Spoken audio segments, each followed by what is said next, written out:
It's there!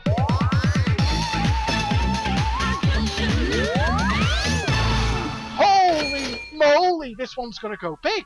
Hello and welcome back to the channel. We're going to start with a couple of videos of fruit machines going wrong.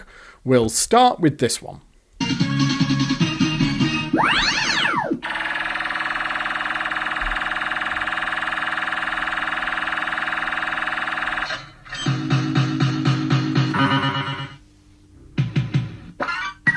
What's that all about?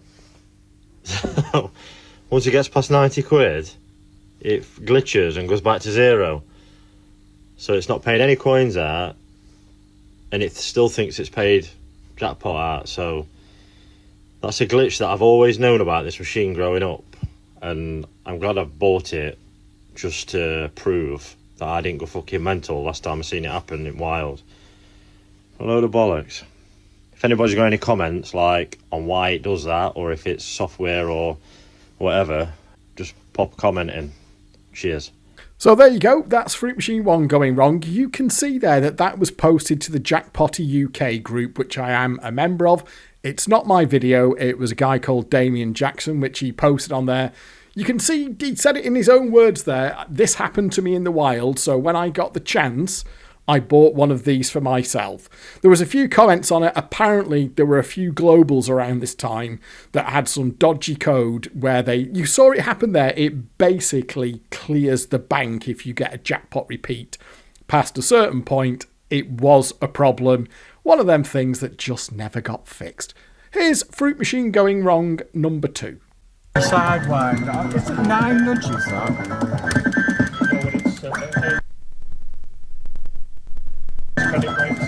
No, it's not. Down there.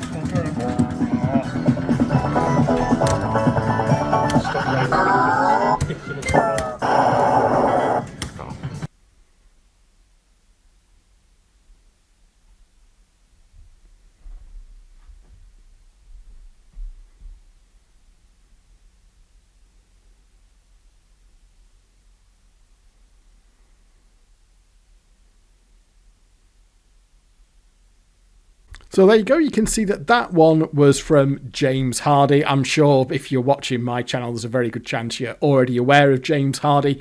He has a great YouTube channel where he does loads of machine playing and he gets out and about all over the place as well.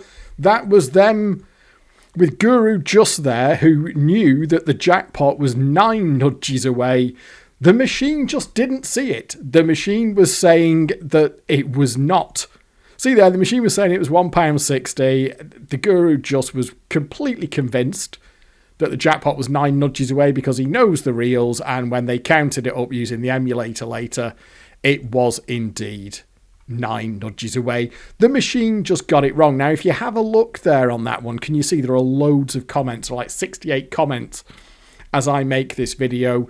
The consensus on that one seemed to be that there were a lot of dodgy chips going, not necessarily hacked ROMs, but just bad chips from within JPM machines that were getting upgraded to a £15 jackpot, because you might be able to see there that this is, can you see there? You can actually just see at the top that it's on a £15 jackpot, and apparently some of the £15 chips were a bit dodgy, and the big monies on these could do like 4 and 10. Now, this machine is down at Mr. P's, and there's a comment in there to say that he's actually pulled it off the floor at the moment because he's treated that as a malfunction. Obviously, it's not his fault. It's just that the machine was not working properly. One that popped into my head when I was sorting this video out in my brain before, I remember playing a Deal or No Deal Gold in a pub locally here. I kind of knew how to play them. I knew not to force them at that point. Try and take the game, get the good box. I'd had to put quite a bit of money in to get the machine happy, but it was at that point where it was probably not far away from doing a go all the way. It was like all the phones apart from the last phone to go all the way. Cash pots were getting decently high and all the rest of it. So I was getting set up to be able to take a decent chunk of cash out of it. There is actually a video on my channel about Donned and getting the cash pots out. I think I did it with double Donned on the channel. There you go. It was a banker rings twice, but Donned Gold is basically a clone of that. And it was on the Donned Gold. I think it was before I had the full, like, knowing how to get the treble cash pots out, but I knew enough to do okay on the Dons by that point. The thing was absolutely flying. I was pretty happy I was going to walk away with a chunk of profit. And it got a bloody reel error on it. One of the reels just bounced, and it did that reel error that you get sometimes. Guy behind the bar, and I think it alarmed. I said to the guy behind the bar, and he's like, oh, just turn it off and on again. It'll be all right. It does that sometimes. The guy said he'd fixed it, but if it happens again, just turn it off and on. So I turned it off, turned it back on again. It booted back up, came back into play. And it was like something had gone horribly wrong with the machine.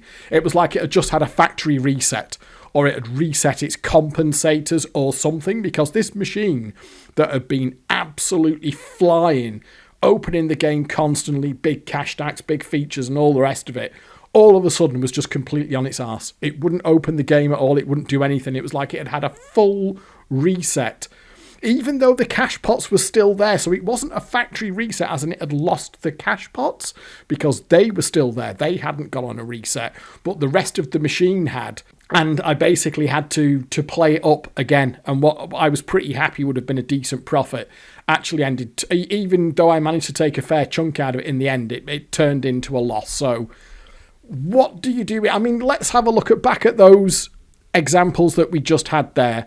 On the global one there, what are you going to say about that? I had £100 in the bank, mate. Honest. Can you give me £100, please? I mean, that guy in that video there said that he actually bought one for himself to prove that he wasn't, kind of hallucinating it.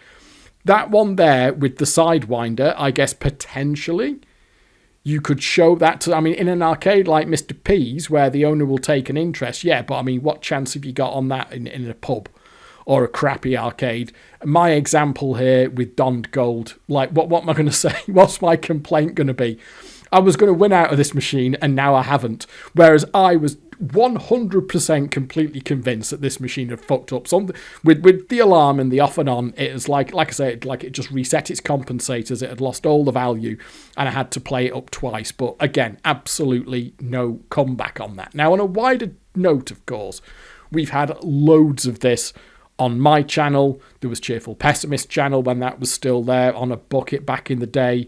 And all of the conversations that we've had at Desert Island Fruits over the years. This is not headline news. The idea that fruit machines go wrong sometimes is not headline news. But where I'm going to with this is to try and put some context around why I kind of keep going on about it. Because as this channel has got older, and I've been making these videos now since December 2017, I've kind of started to lean more and more into this whole they didn't work properly, it was a rigged game, and us addicts, okay, that's on us to an extent. We were responsible for our own actions, but we weren't playing a straight game.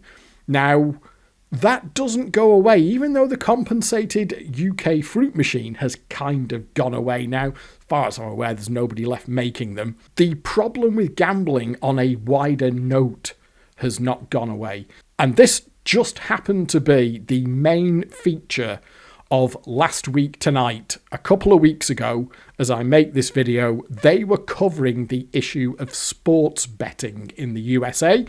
This has mushroomed into a massive, inverted commas, industry. They call it sports betting. It's what it sounds like. It's where you can bet on just about, it's like the sport is almost secondary. The big thing is betting. They use some crazy examples like Polish ping pong and all that sort of thing.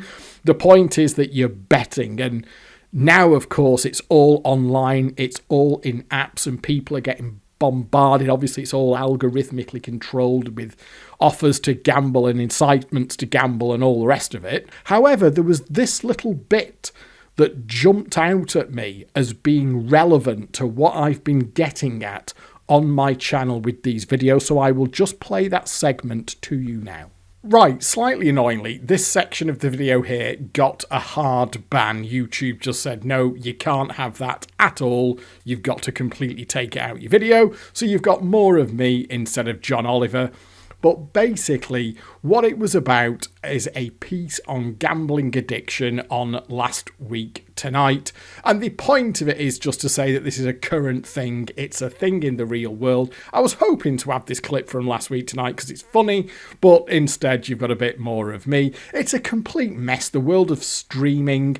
HBO Max is a terrible one. Like, I really like HBO, but you go to HBO Max from an Isle of Man IP, it says it's not available in your country, so I can't pay for it even if I want to.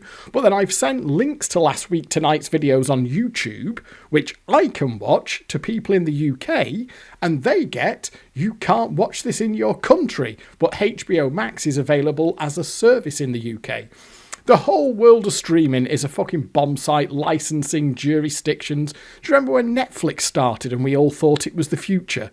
You know, all your shit in one place for £10 a month, and look at the absolute fucking bomb site that we've got now. It's a fun. I'd like to go back to just 5 channels on the telly, please.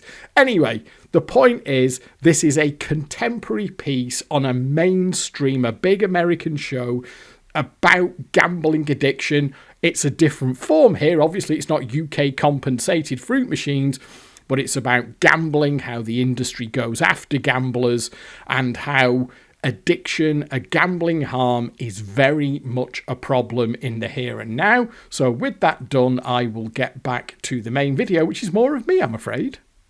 So that is current. That is from the US. That's a report from the USA. Like right now, that's something that's going on over there. And it's still current here as well, because even though the compensated AWP has gone, gambling in the UK hasn't gone, and gambling in the pubs hasn't gone either. Okay, we have far fewer pubs than we had in the sort of 80s and the 90s and the 2000s. My big playing era, of course, we've got the Addict days, which was basically the 90s, and then the at least had some tricks and a bit of skill in sort of 2000 onwards. So you can divide my playing years pretty neatly into those two halves. But with the pubs that were there were plenty of digital cabinets around on the £100 jackpot, £1 a play. On the Isle of Man here, we have the 500-pounders on £2 a go, and they are all over the place here. There are some pubs in Douglas that have got 5 of these fuckers in there. And there are also pubs here where I've talked to people close to the operators, and they will tell you that there are pubs here that will open on a Monday and a Tuesday.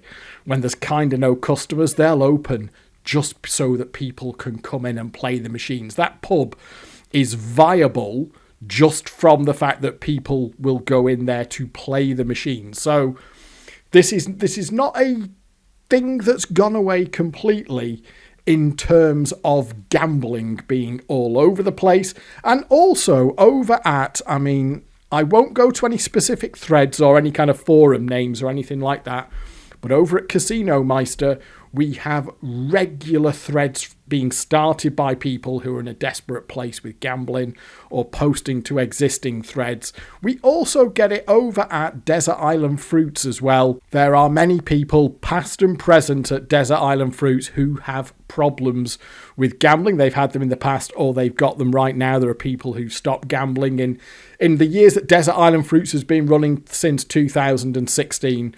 There's been a lot of that over there too. So when it comes to the content on my channel, we are talking about, in many regards, things that don't exist anymore. I still put videos on my channel as well. We've got the kind of pub sessions that I know they're pretty infrequent because I only go to the pub with mates every 6 to 8 weeks, and I don't always play the machines when I do. But there are quite a few videos on my channel, some of them pretty recent, of me going out to play the machines and have a gamble in the pubs. So it hasn't gone away. It's still a thing, and it's always been there. And one of the things that that just kept coming back to my head, I've been kicking around this idea of why am I making these videos, or why am I going so hard on the failures of the industry and the failures of regulation. And the reason for that is because the misery, the human misery, addiction, loss, harm and death that can be caused by gambling. There's a lot of stuff out there. I was having a look there. We've got about 496 suicides are linked to gambling every year in England alone. We've got a load of papers and evidence that was submitted to the UK government. There's a lot of stuff out there that you can look at. But I mean, I think we know the evidence of our own experience over the years, be they personal, which they certainly are in my case, and there's plenty of stuff on the channel about that already, or people who are close to us who've had problems with gambling. This is not something that we need to be convinced of, that gambling addiction can be incredibly harmful.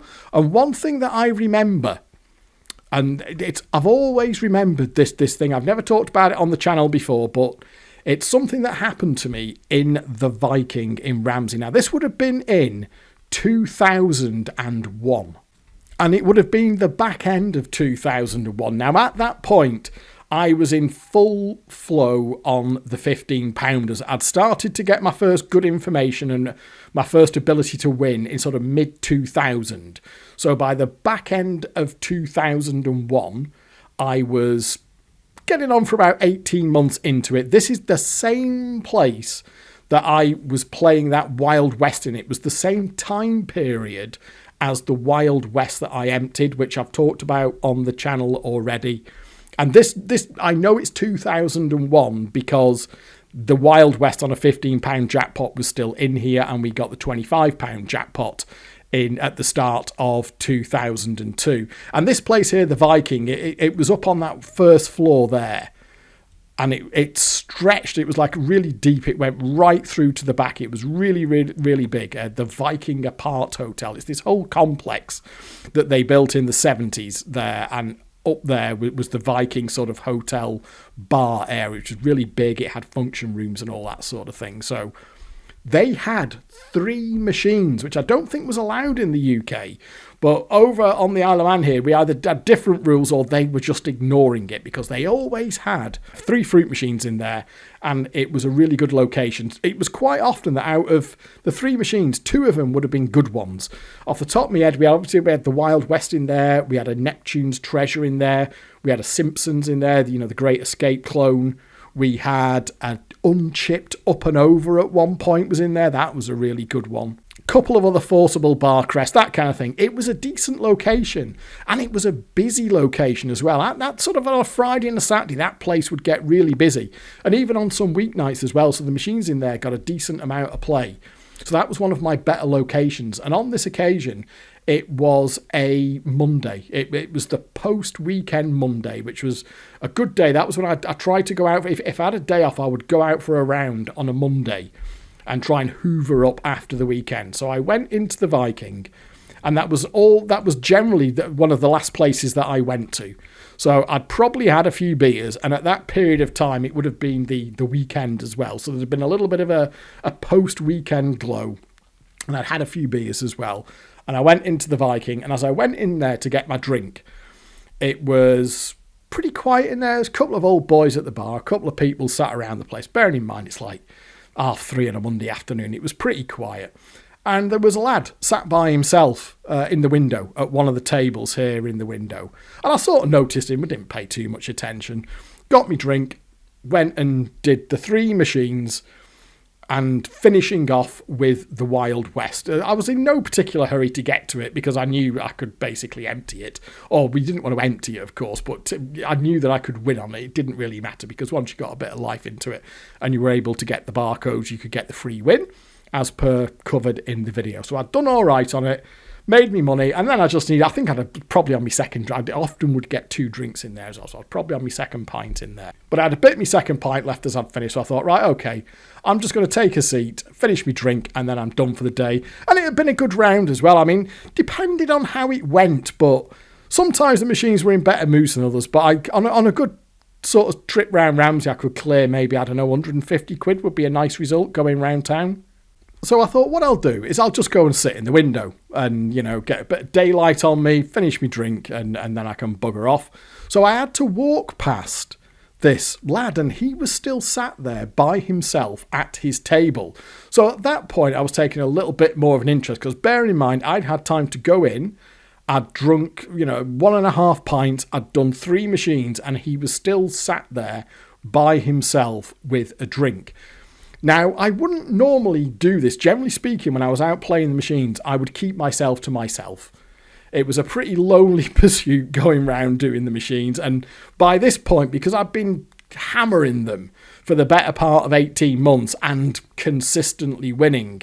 I talked about this in the refill key video, where you start to get a little bit of attention, and not necessarily the good kind, once you become known and it's the guy who always takes all the money out of the fruit machines. It can get slightly uncomfortable in that regard. Some pubs were better than others. Some places, I don't know. I never had any real aggro, but sometimes what I found was I just generally kept myself to myself. I'd get me drink, I'd be polite, I'd play the machines, I'd try and be careful about, not taking big banks all in one chunk or anything like that. Collect smaller amounts to make it sound like you weren't taking loads out. But there's a limit to how you can disguise it. So I would generally just sort of maintain my own company. But as because my intention was to just walk past this lad and just sit down at a table by myself. But he looked like bereft. He looked absolutely like the weight of the world on his shoulders. And I think what it was, not like I say, normally I wouldn't do this, but I think a combination of still having a little bit of that post-weekend glow about me and having a few beers on board, for some reason, just as I was sort of approaching his table, and he kind of looked up at me as well. That was the thing. It was almost like he'd sort of been keeping an eye on me. And as I was walking up to his table, he looked up and sort of, caught my eye. And I just said, "You all right there, mate?" And he said, "No, not really." I said, "Why, what's up?" He said, "Oh, it's just..." I said, "Hang on, is it all right if I sit down?" He said, "Oh, yeah, sit down, mate, take a seat." And I said to him, and he honestly, I swear to God, he looked like he was just ready to burst into tears. And I said, What's the matter, mate?" And he just said, "It's the machines." I said, "Why? What's up with the machines?" He said, I'm just..." And he just absolutely, let his heart out. He just said, "I'm losing all my money on the machines. I've gone away to uni. I'm only 18 years old. I've got really, really addicted to the machines. I'm back at home at the minute for half term.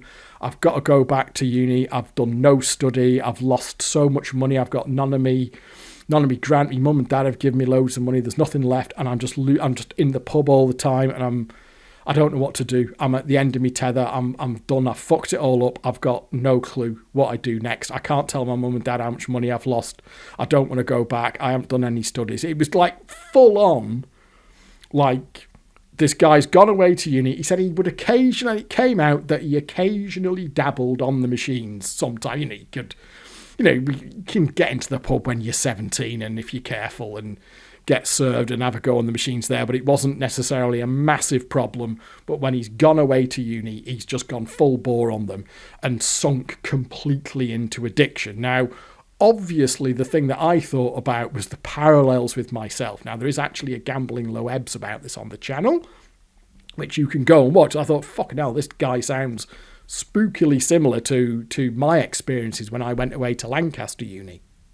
So I was talking through this with him, and kind of one of the things that came out of it was like, "You seem to know what you're doing. I can tell you're like the people I see across who come into the pub. They know what they're doing. They know what they're doing on the machines. They take a load of money out, and then they go on to the next one." And I said, "Well, okay, yes, that is true, but it took me a long time to get here." So I was kind of, like I say, he was being completely honest and upfront. The guy looked like his heart was breaking. And I was receptive to having this conversation. So I basically gave him a potted history of myself. Also, including the bit about my own experience at uni. But where I was trying to go with him was stop gambling. Don't fixate on the fact that you can win on these things, because that seems to me like it's not the thing that's going to help you. Yes, I can go out and win on these things now, and you've just seen me do it.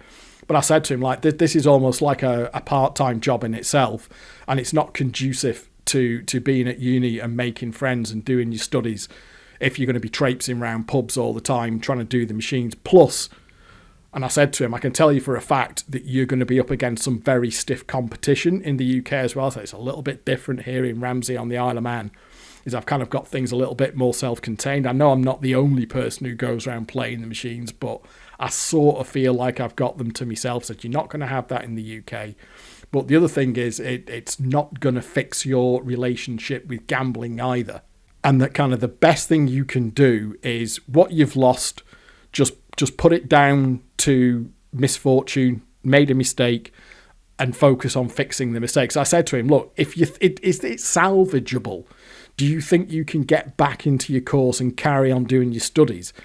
And he said, well, I could probably have a conversation with my mum and dad, and it's only my first year, and I can do the work. If I ever actually try and do the work, I can manage it. It's okay in that regard. But so yeah, it's probably not completely knackered, but it feels like I can't get anywhere at the minute. So that was how the conversation went. And I said, look, even if I tell you a couple of bits and pieces here, I said, this thing is a constantly moving target. I said, I've got a number of people in the UK that I'm in touch with, like constantly on emails, because machines are changing all the time, methods are changing all the time, they get rechipped and all the rest of it. And the other thing is, you're not that far down the rabbit hole yet. You're like a few months in, whereas I was years and years and tens of thousands of pounds into this, with shattered relationships, shattered friendships, lost opportunities, fucked up degrees, the whole nine yards. So I really felt like I had an air of vengeance about me when I went out to try and win on fruit machines. It was like a personal crusade. But I said to him, that doesn't come at no cost either. Here I am trudging around the pubs on a Monday afternoon by myself to try and win money out of fruit machines. It's like not a particularly glamorous or enjoyable life in that regard. And that was absolutely true as well. I was finding that once I've been doing this for about 18 months, there was quite a big buzz early on with actually being able to go out and win consistently on fruit machines. Was a pretty big buzz to start with, I won't tell a lie. But once I've been doing it for nearly a year and a half, there was a certain kind of grim determination, just trudging on and doing it because I could, and I felt like I should. And there were, even at this point, I was kind of questioning it, and I did ease off as well. Going into the £25 era, I actually eased off quite a bit for that reason. It's like, you know what, this is taking up too much time. This is not necessarily what I want to be doing. I mean, if you think about it in the longer form, I don't think many people on their deathbed are going to say, oh, I wish I'd spent more time playing fruit machines by myself. So in that regard, I tried to give him like a honest synopsis of where I thought he was, and that learning how to play fruit machines was not the answer, because that would turn into a job by itself. He'd need constant current information. It would still be detracting from his studies and getting on with what he was supposed to be doing at uni. And it wasn't really the answer, because the other thing as well, of course, with being a player, not that I count myself as a player, I had a bit of a clue, but I was still, mostly a numpty. But half of the battle is knowing when not to play as well. That's a key thing, is walking up to a machine and having the sort of knowledge and the discipline to say, that's not paying, I'm just going to move on to the next one. So we taught for quite some time. And what came out of that was where we got to with it was he was going to try and go back to uni and get his course back on track, have the conversation with his mum and dad and pull things back, because what came out of it was that he actually quite liked his course. He was capable of doing the work. There were no other problems going on either. It was purely that the fruit machines had got him.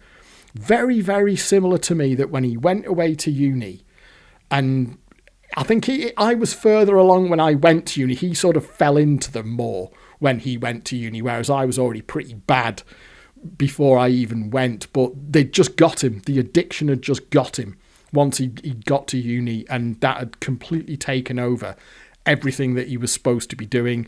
And I was looking at it, and he was younger than, obviously I was much younger in 2001, but I was still fair few years older than him at that point. I'm looking at this 18-year-old lad who's utterly consumed by addiction, and he's throwing away this opportunity that he's got at university. I'm like, look, mate, the answer here is not playing more fruit machines, but in a different way. The answer here is to stop playing fruit machines. Do what you need to do, have the conversations that you need to have, get yourself back to uni and get your course back on track. Because I said to him, I still kind of regret to this day the opportunity that I had when I went away to uni, threw that away, and I got lucky in that somehow the sort of dice still fell okay for me and things turned out, but that was more by luck than judgment.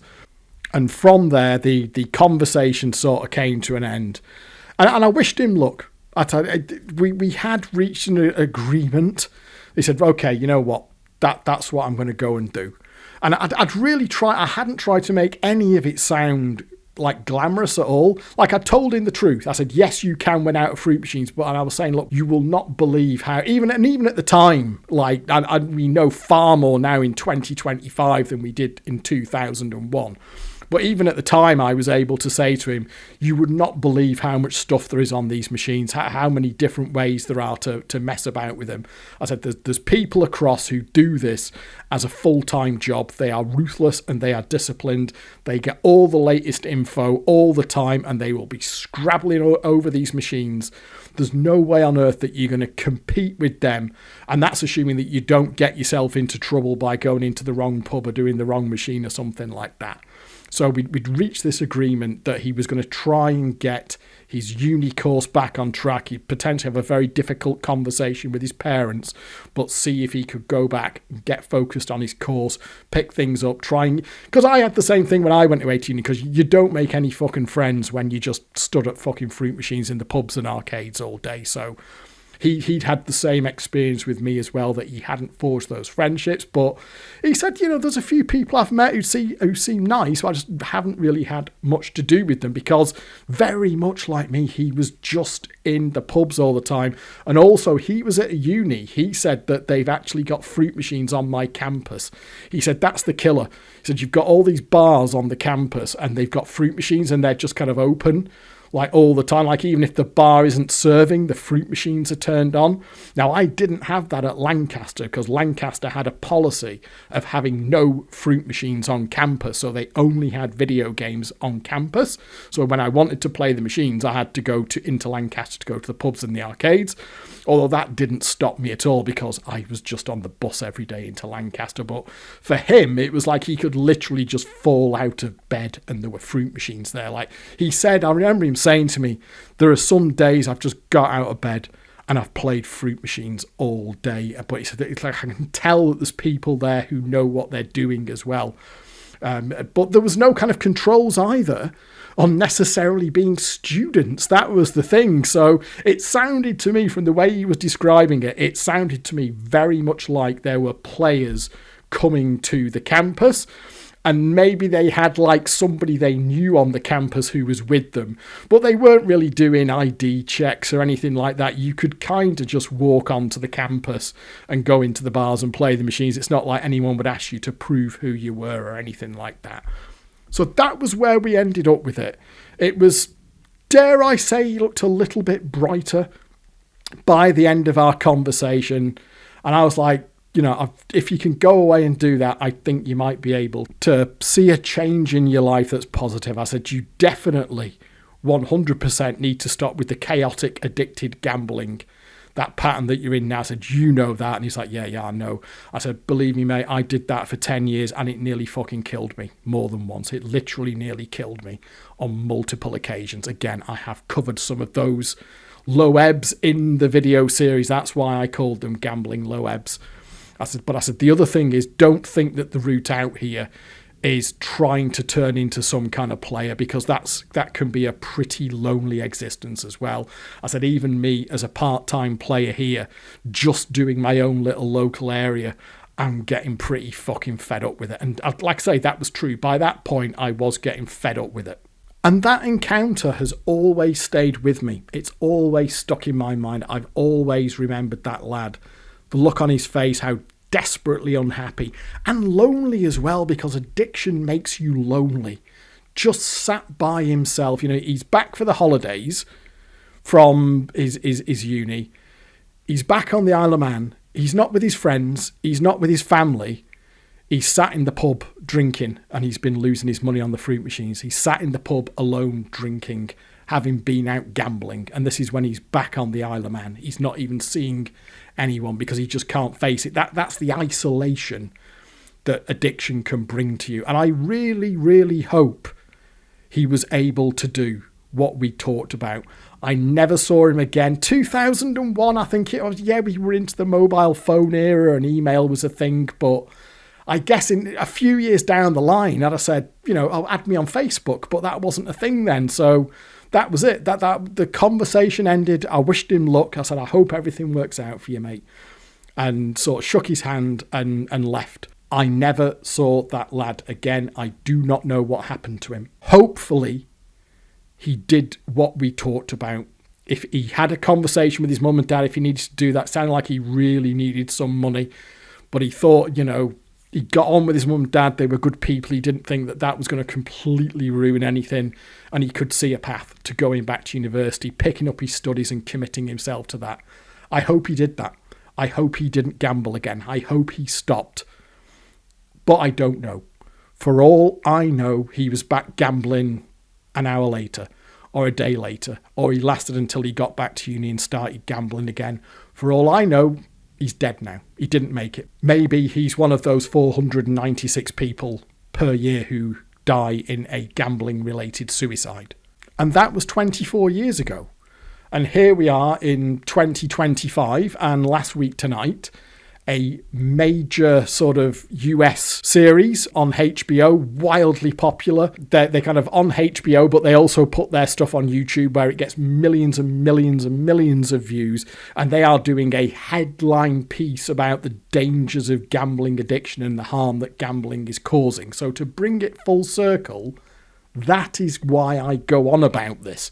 If it does seem like I'm going on about it, and yes, I guess I probably am, that's because this hasn't gone away. That the whole threat matrix of the gambling industry still exists, just as much as it was in 1990, 1991, when I first started going to the pub and immediately had unfettered access to this world of gambling with no checks or balances. No one would ever ask you how you were doing. If you went to the arcade and you were slamming into the, you know, putting all your money into the machines, and they'd just feed and water you. There was no, like, check to see if you were all right or anything like that, or sanity check. It was like, if you keep putting money in the machines, they're like, here you go. They'll get you a cup of tea. They'll get you sandwiches, anything to keep you going. That was in 1990, 91, 92. Fast forward to 2001. When I'm sat with this guy in the Viking and he's telling me how his entire life is falling apart because he's addicted to fruit machines, or to that article on Last Week Tonight here at the start of 2025, when you've got lives being ripped apart by gambling addiction in the USA with sports betting. So this is a constant, ever-present threat. It does not go away. It just changes its form. And as per all of these threads and posts that we see at Casino Meister, we've had the stuff over at Desert Island Fruits as well. It's still there. And that's why I talk about it, because in the historical sense, I think it can be useful to be able to put some context around this.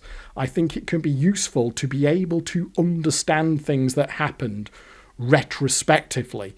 So my big thing with compensated fruit machines is that, yes, it was on us, the addicts.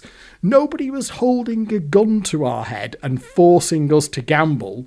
But the way that compensated machines are designed is pretty pernicious in and of itself, even if you get away from just the overall design of them, because a compensated machine, by definition, the more money you put into it, the closer it gets to paying something out because it's compensated.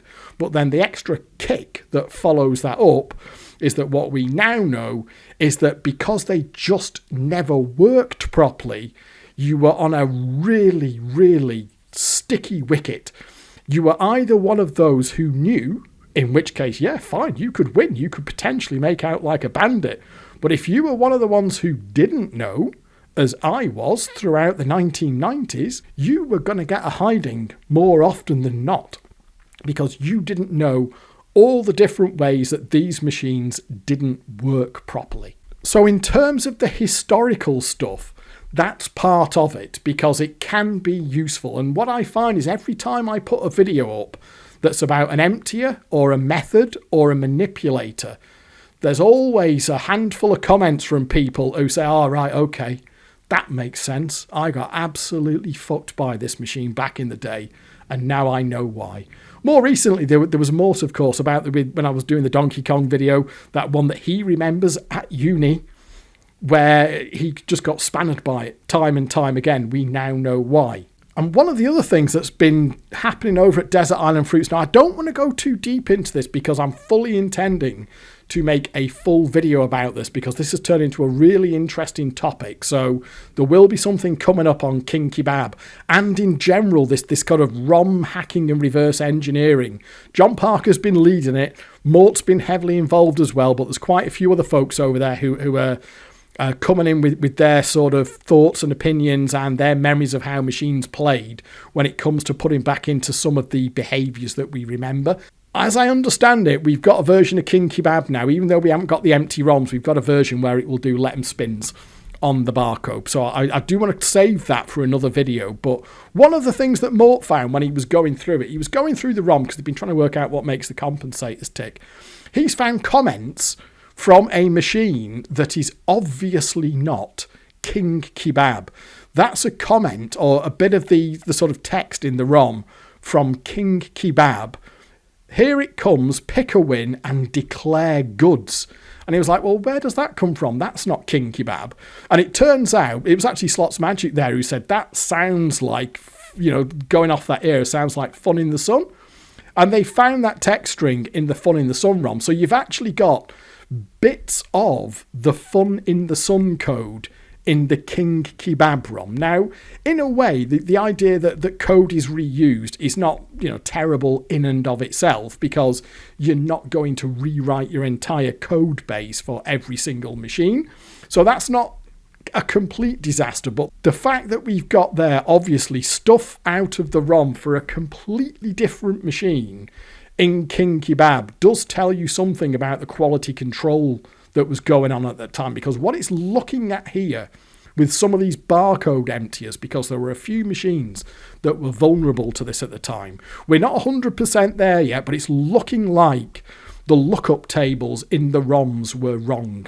The working theory at the moment is that there was code reuse going on, but like they were reusing codes for, say, a mixed bar win, but then on King Kebab, it sees that as a barcode. That kind of thing. So there was just a sloppy port over of code, which they then have to fix later. But what that allows to happen, of course, when a machine is emptyable, particularly when it's not a free win, you're leaving behind a machine, the kind of machines that the lad that I met in the pub there would have been hitting. And I did this in Donkey Kong as well. You saw the state that Donkey Kong was in when I finished with that. And I've covered that. There was, Can You Dig It? I think I managed to leave that. I mean, bearing in mind, I'm not a very good player. I managed to leave Can You Dig It wanting, from memory, I think that wanted £54 to get on the board. So that's why I think it's important in a historical context, because we get new people coming to Fruit Machine emulation. We get new members over at Desert Island Fruits, get people, like I said, posting in the comments who are now being given this as new information. You've got to remember that just because we all know this already, that doesn't mean that everybody else out there knows it as well. So I still think it's useful to get this information out there and let people know what they were up against with compensated machines, because having some understanding of things that happened to you in the past can be very useful. I know that me and Mrs. Degsy have been on a heck of a journey together over the last 30 years, and we've been having conversations just in the last few years of things that make sense about where we were, pain that we were carrying from our teenage years before we even met each other. So knowledge and understanding is always a good thing, and just because something happened 30 or 40 years ago doesn't mean it can't be causing you pain and trauma in the here and now. And having some answers to that, having some closure, in the case of compensated fruit machines, understanding that, yes, you do have to take responsibility for your own addiction, but as that lady said in the clip from the sports betting section on Last Week Tonight, she wasn't the only person in the ring when that happened. There are other culpabilities and responsibilities here as well. And that leads forward into why we need to be mindful of it, because it's still a thing. It's still current. Just from my own exposure over at Casino Meister and Desert Island Fruit, I can attest to that. All of these wider consultations, these wider things that we see on the news, the piece that Last Week Tonight ran, where this is now a turning into an epidemic of gambling addiction in the USA, where people are being bombarded and hounded by these algorithms on apps to entice them to bet on sports events. So the monster is still there. It changes forms as the years and decades roll by. The monster looks different maybe. He might have put on a different suit and a snappy tie, but it's still the same monster it always was. The industry will not take care of you. The industry doesn't give a shit. The industry would chop your head off, turn you upside down, and pull all your guts out if it thought it could find a pound coin in there. And if it didn't find a pound coin, it'd do it to your family as well, just to see if any pound coins would fall out of them instead. So yes, if I'm on my hobby horse a bit about this stuff, that is why. It's because these things, compensated fruit machines, were hiding in plain sight for decades, and they never worked properly. One of the shining beacons of the shitness of the fruit machine industry would be your Donned Power Play and Batman Power Up, which £100 jackpot, as the fruit machine industry died around them. You had these two machines that were completely and utterly twattable. You will see, apparently there's still a couple of them, there's a handful of them still out there. Once in a while, somebody will post videos to Jackpotty of like 300 quid going into the bank on a Donned Power Play or a Batman Power Up. You could leave those machines utterly and completely wrecked if you knew what the tricks were on them. So right the way from the 1980s up to the end of the fruit machine industry in the £100 era, this was always a problem. They never fixed it. They never really got better at. Even simple stuff like plugging. I've covered late machines, £35 jackpot machines, was that Barcrest one, Cash Attack, which could still be done with plugging, even though plugging and sparking wasn't a thing in the later years, but you could still plug them. That was still a problem. There were still machines that were vulnerable to that, to the extent that Barcrest, of course, famously had to put in their hard check Overwatch feature when they literally just threw their hat into the ring and said, you know what, I'm sorry, we can't fucking do this. We're not good enough. So that is why I think it matters. That's why I go on about it. That's why I think it's still worth talking about.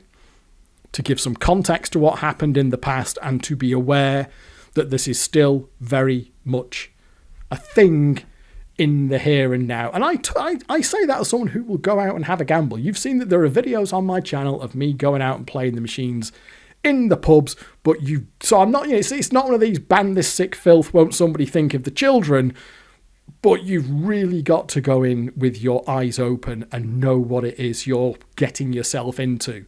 Now, you could say that in the end, the house always wins, but in the case of compensated fruit machines, they were a unique proposition in that whilst the house did ultimately always win, they were also playing players off each other as well. And if you were in that camp of players who knew, that was to the detriment of the players who didn't know. And I, over the years, was on both sides of that divide, and I knew very, very well how unpleasant it was to be on the wrong side of that divide. And yes, I am aware of the moral compromise that I made in that regard to become a player myself, but as I say, after pretty much 10 years of losing my shirt and a lot more besides, there was a certain exultation in being able to go out and win. But even when I chatted to that lad in there, the sort of gloss had started to come off at that point, and I was just kind of left feeling a bit, how long do I want to be going trudging around pubs here just playing fruit machines by myself to win a few quid? I will leave it there. I have gone on enough here. But my advice, honestly, in the here and now, would be exactly the same as my advice was to that lad in the Viking back in 2001, would be to stop gambling. Don't bother. Just walk away. Unless you are absolutely sure that it's something that you can do in a sort of contained and affordable and responsible kind of way. I know that's what they gamble responsibly. Yeah, I know. I mean, they don't want you to gamble responsibly. That's the whole point. If everyone gambled responsibly, they wouldn't make the billions and billions of pounds that they do make. So let's be clear here. That's all just fucking window dressing tinsel and flashing lights. Oh, when the fun stops and stop and all. No, they don't want you to stop. They want you to carry on and on and on until you've lost all your money. So if you don't think you can do that for yourselves, then steer clear, because the industry will not help you at all. Or it will help you. It'll help you to empty your pockets and then kick you to the curb when you've got nothing left. So if you can't take that on for yourselves, just don't do it at all. So that was a lot, wasn't it? I'll wrap it up now. There are a good number of videos coming on the channel as the weeks and months roll forward. What I've started doing is keeping like a text document in my OneDrive, which has got ideas for videos that I want to make. And because it's in my OneDrive, it kind of goes with me anywhere. So whenever something pops into my head or something strikes me that would be decent to make a video about, I just put it on that text document. There are currently, I'm just looking at it now, there are currently 12 in the list, 12 videos that I've already got in my head that I want to make, and I do add to that document. Obviously, I take things off as I actually make the video, but there should be a decent stream of content coming over the next few months. And it's not always going to be as fire and brimstone as this. Some of them are quite good fun as well. So I'll leave this one there, but I just felt that it was worth talking about and getting it out there in terms of why I sort of gone in the direction that I have in these videos. So thank you very much for watching. I do hope you've enjoyed this video, and I will catch up with you next time. But for now it is goodbye.